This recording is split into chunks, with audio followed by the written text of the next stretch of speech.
दो महत्वपूर्ण हमें समर्थन मिले हैं रुड़की विधानसभा में। पहला हमें मिला है स्वतंत्रता संग्राम सेनानी उत्तराधिकारी संगठन ने। उनके प्रदेश अध्यक्ष बाबू मुरली मनोहर जी रुड़की आए और उन्होंने अपनी पूरी कमेटी के साथ कांग्रेस के उम्मीदवार वीरेंद्र रावत का समर्थन किया। उत्तराखंड में 18,000 परिवार हैं स्वतंत्रता संग्राम सेनानी संगठन।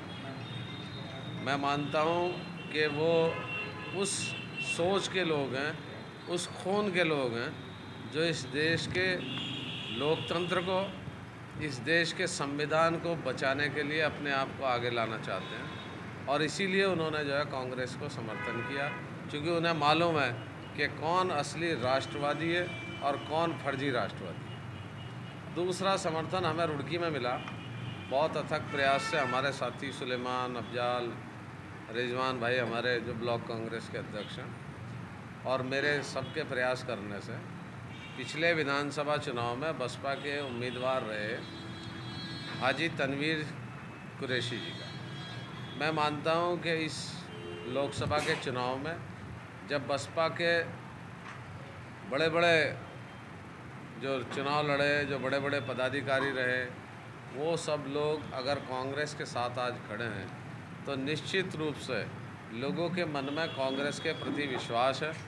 उन्हें एक उम्मीद है कि पूंजीवाद से बचाने के लिए कांग्रेस उनके साथ खड़ी होगी।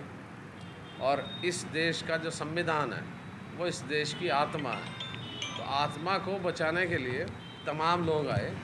और इससे पहले पूर्व राष्ट्रीय उपाध्यक्ष और पूर्व सांसद, उत्तर प्रदेश और उत्तराखंड के बसपा प्रभारी रहे माननीय ईसम सिंह जी ने भी हमारे प्रत्याशी का समर्थन किया। मैं आपके माध्यम से कांग्रेस परिवार की ओर से उनका हार्दिक आभार प्रकट करता हूं, धन्यवाद करता हूं कि वो अपने सभी साथियों के साथ उन्होंने कांग्रेस के सहयोग का वायदा किया। और मुझे पूर्ण उम्मीद और आशा है कि कांग्रेस 2019 में हरिद्वार लोकसभा सीट जीतने जा रही है। वो माननीय राहुल जी का बयान वैसे मैंने देखा नहीं है क्योंकि समय नहीं लग पाया, लेकिन अगर आप ऐसा बता रहे हैं तो उनका आंकड़ा सही है। क्यों सही है? क्योंकि ऐसा कोई वर्ग, ऐसा कोई क्षेत्र नहीं है पूरे भारतवर्ष में जो अन्याय से पीड़ित ना हो, किसी को न्याय नहीं मिला, चाहे युवा है, चाहे किसान है, चाहे छोटा व्यापारी है, चाहे मजदूर है, और चाहे मध्यम वर्गीय जो MSME इंडस्ट्री है। वो भारत की रीढ़ है किसान, भारत की रीढ़ है MSME, भारत की रीढ़ है नौजवान। भारत एकमात्र ऐसा देश है जिसमें 40% से ज़्यादा 18 से 35 साल की उम्र के लोग हैं, बल्कि 55% है।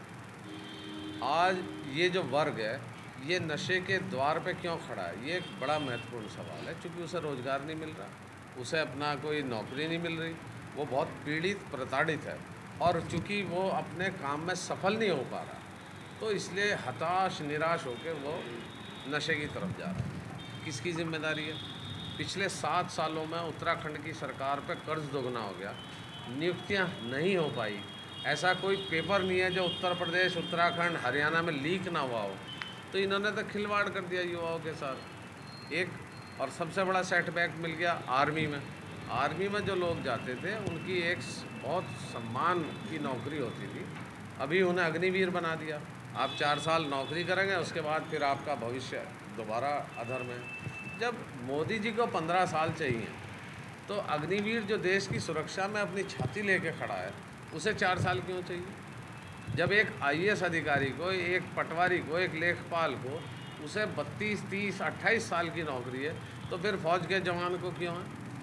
ये डिस्पैरिटी है। This is failure of governance. आज देश पे कर्ज चौगुना हो गया। 55 लाख करोड़ थे जिस दिन मनमोहन सिंह सरकार देश से गई, आज 190 लाख करोड़ हो गया, 55 लाख से।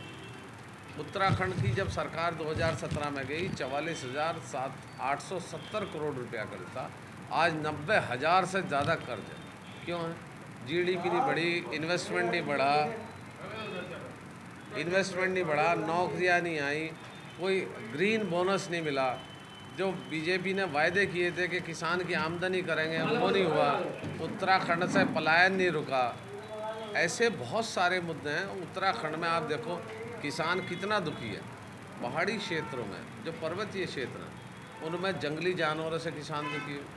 हमारे यहाँ हिंदू राष्ट्र है भारत, मैं भी मानता हूँ हिंदुओं का इससे बड़ा कोई देश नहीं है। और यहाँ की सबसे बड़ी 4 धाम यात्रा है। ये जो सरकार जो अपने आप को सनातन की प्रहरी कह रही है, सनातन के अपने आप को ठेकेदार बता रहे हैं।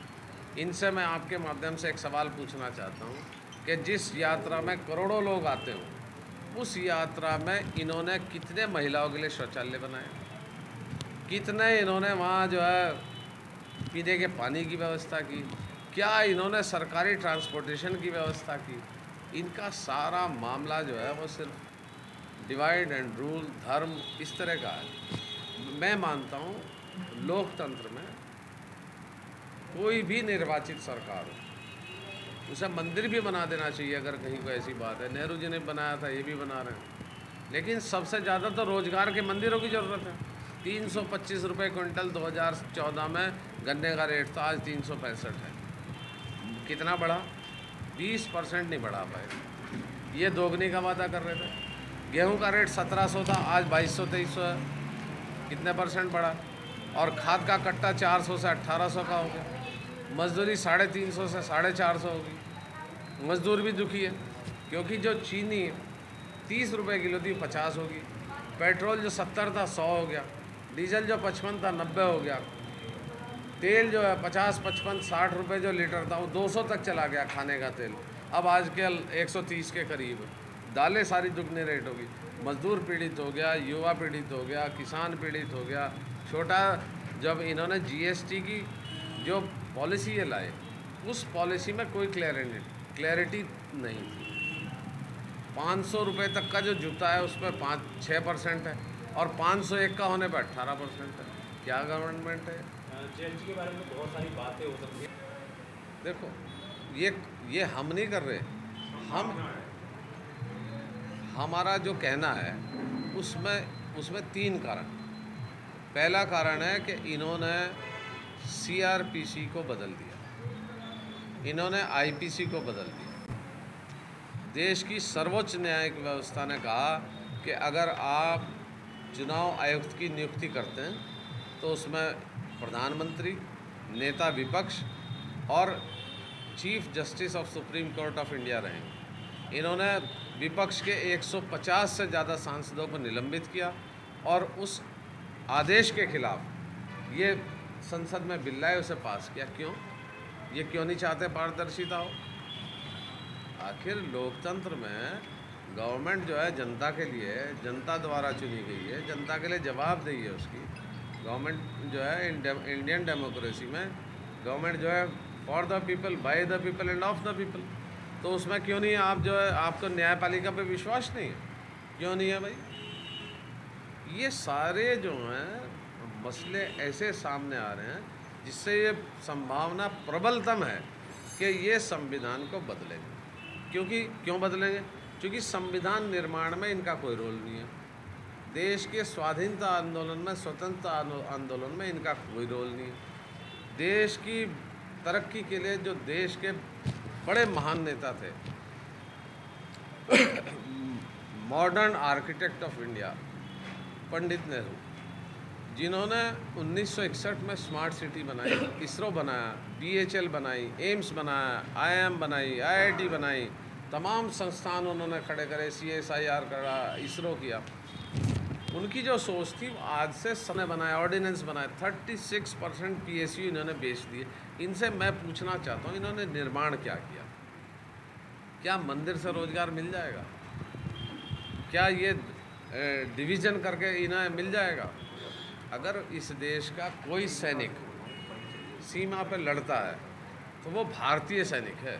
वो ना सिख है, ना हिंदू है, ना मुस्लिम है, ना ईसाई है, वो है हिंदुस्तानी, ना बुद्धिस्ट है।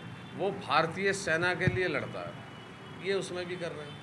और बहुत दुर्भाग्य की बात है, सरकारें बनेंगी, सरकारें आएंगी, सरकारें जाएंगी। मणिपुर में एक ऐसे परिवार कारगिल युद्ध में लड़ाई लड़ी, 71 में लड़ी, सियाचिन में लड़ी, उसकी पत्नी और जो नौजवान बेटी को निर्वस्त्र करके उसके साथ बलात्कार किया और इस देश की महिला सशक्तिकरण, महिला विकास मंत्री स्मृति ईरानी का एक शब्द नहीं फूटा। इस देश की एक दूसरी महिला मंत्री जो दिल्ली से सांसद रही है, उनका टिकट कट गया, उनसे अंकिता भंडारी के बारे में पूछा गया, वो कुछ नहीं बोली। एक कोई पांडे हैं मैडम, राज्यसभा सांसद, जब उनसे महंगाई के बारे में पूछा गया तो उन्होंने कहा भैया समेटो, कुछ और सवाल पूछ। और ये दुखदाई है। अब एक लास्ट सवाल ले लेता हूँ जी। आपसे, मैं अंतिम सवाल है। अभी एक कार्यक्रम हुआ है जिसमें प्रतापगढ़ी उनका नाम है, उनसे एक सवाल किया गया कि आप हल्द्वानी के बारे में क्या कहेंगे। उन्होंने कहा है कि इस पर मैं कोई जवाब नहीं देना चाहता हूँ, तो कहीं ना कहीं उस पर आप क्या कहेंगे? प्रतापगढ़ी जी बता सकते हैं, मेरे सामने तो सवाल नहीं किया गया। मैंने तो कहा था सरकार जो है, इंडियन गवर्नमेंट जो हमारी डेमोक्रेटिक जो नींव है, हमारा संविधान का जो मूल प्रारूप है वो वेलफेयर स्टेट का। हमारे संविधान में लोगों को उजाड़ना नहीं है, बसाना है। और जिस तरह से गरीब लोगों को हटाएगा ये उचित नहीं। हमारी सरकार ने 1975 में भूमिहीन लोगों को पट्टे दिए। 1952 में जब जमींदारी एबोलिशन एक्ट आया, लोगों को खेती की ज़मीनें दी, और ये मकान उजाड़ रहे हैं। यही तो फ़र्क है कांग्रेस और भाजपा में। Thank you.